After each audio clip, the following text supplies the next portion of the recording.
부처와 보살의 차이는 무엇일까요? 정말 부처가 보살보다 우애일까요? 단지 하는 역할에 따라 붙여진 이름일까요? 지장경에서는 일체 지성치의 어뢰와 지장보살님의 전생에 대해 나와 있어요.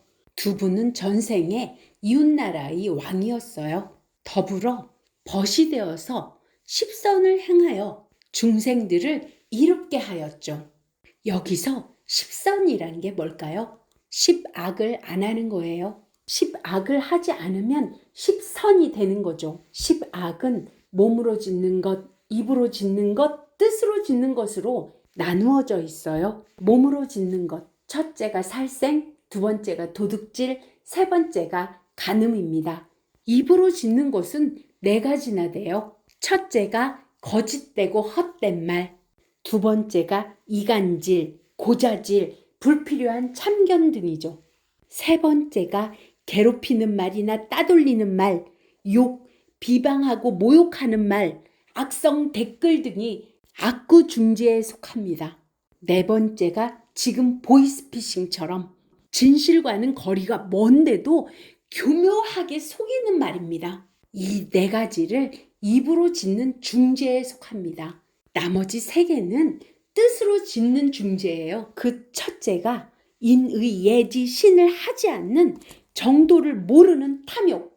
두 번째가 진리에 맞지 않는데도 자신의 이익이나 손해 때문에 성내는 것과 자신의 말을 뜻대로 들어주지 않는다고 성내는 걸 말해요.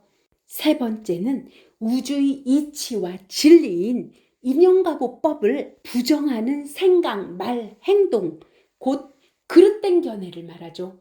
이렇게 몸과 입과 뜻으로 짓는 무거운 죄를 십악중죄라고 합니다. 십악을 저지르지 않는 걸 십선이라고 합니다. 지장경에 십선을 행하여 중생을 이롭게 하였다는 것은 우리도 십선을 행한다면 나와 다른 사람을 돕게 되는 거죠. 그런데도 불구하고 백성들이 여러 가지로 악한 일을 많이 저질러서 이 두 왕은 방편을 베풀어서 중생들을 제도하고자 했어요. 그 방편으로 후에 일체 지성치열애가 되는 왕은 속히 불도를 이루어서 이런 무리들을 남김없이 제도하리라라고 원을 세웠죠. 후에 지장보살이 되시는 왕은 죄고 중생을 먼저 제도하고 안락하게 하고 깨닫게 한 연후에 만일 중생들이 그러하지 못했을 때는 성불하기를 원하지 않는다라고 하셨어요. 아니, 부처가 되어도 부처가 되지 않아도 중생제도를 하는 것은 변함이 없는데 왜 굳이 부처와 보살을 나누어 놨을까요? 그래서 저는 하는 역할에 따른 방편으로 붙여진 이름일 뿐 같은 거라고 여겨집니다. 우리는 일반적으로 부처란 깨달은 자, 윤회를 벗어난 자라고 알고 있죠. 성불한다는 것은 모든 번뇌를 끊고 해탈하는 걸 말하고요.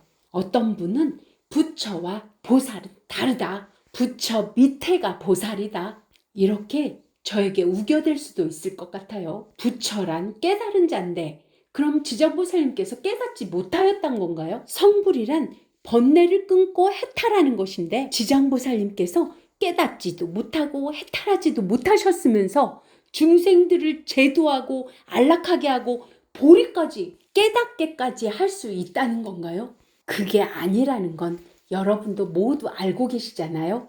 보살은 다른 말로 하면 보디사트바, 보리살타 등으로 얘기하죠. 깨우친 중생이란 뜻인데 저는 깨우치게 하는 중생이란 말이 더 맞다고 생각이 들어요.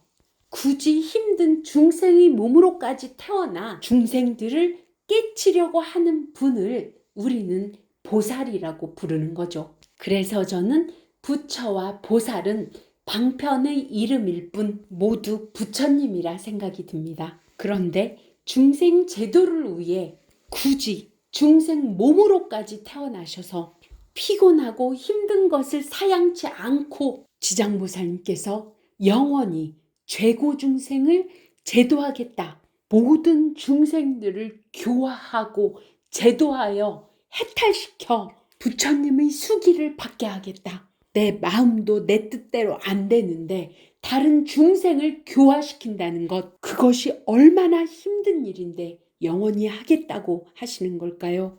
그래도 부처들만이 사는 세상, 얼마나 평화롭고 안락하고 행복하겠습니까?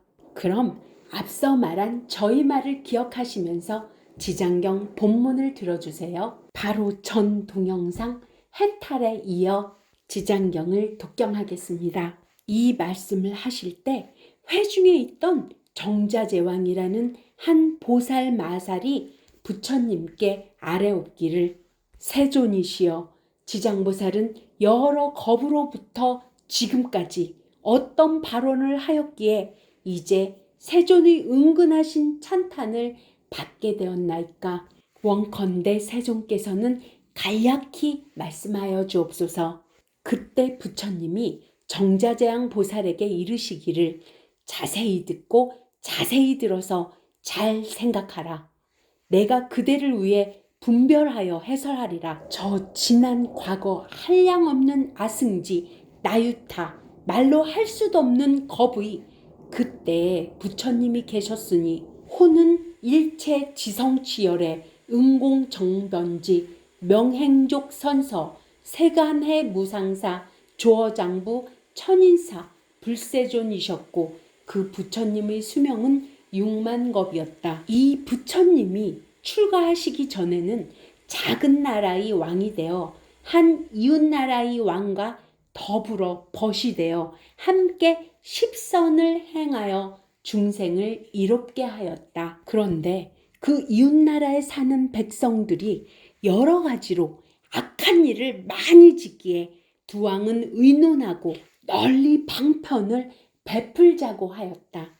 한 왕은 발언하기를, 속히 불도를 이루어 널리 이런 무리들을 남김없이 제도하리라 하였고, 또 한 왕은 발언하기를, 만약 재고중생을 먼저 제도하여 안락해 하고 보리를 이루지 못하게 한다면 나는 끝내 성불하기를 원치 않노라고 하였나니라. 부처님이 정자재앙 보살에게 계속 이르시기를, 속히 성불하기를 발언한 왕은 곧 일체 지성치열애이고 영원히 재고중생을 제도하고 성불을 원치 않는 왕은 바로 지장보살이니라. 여기서 부처님께서 말씀하신 자세히 듣고 자세히 들어서 잘 생각하라. 내가 그대를 위해 분별하여 해설하리라. 왜 굳이 이런 말씀을 하셨을까요? 부처와 보살이 높고 낮은 것이 아니라는 것, 해설을 위하여 분별하였다는 것, 중생 제도를 위해 행하시는 모습에 따라서 부처와 보살로 나누어 설하고 계신 것 뿐입니다. 그래서 분별하여 해설하리라 라고 하신 것입니다. 지장경 안에는 우주의 이치와 진리가 설명되어 있어요. 내용을 잘 모르고 읽어도 지장보살님과 인연이 닿아 많은 가피가 따라오는데, 지장경에서의 의미를 알고 읽는다면 얼마나 큰 가피가 우리에게 오겠습니까? 이 동영상을 본 모든 분들에게 지장보살님의 빛이 가득히 비춰지기를 기원합니다. 공덕장은 지장경 해설을 지장경 마지막 편까지 할 것입니다. 여러분들이 부처가 되기를 기원하면서요.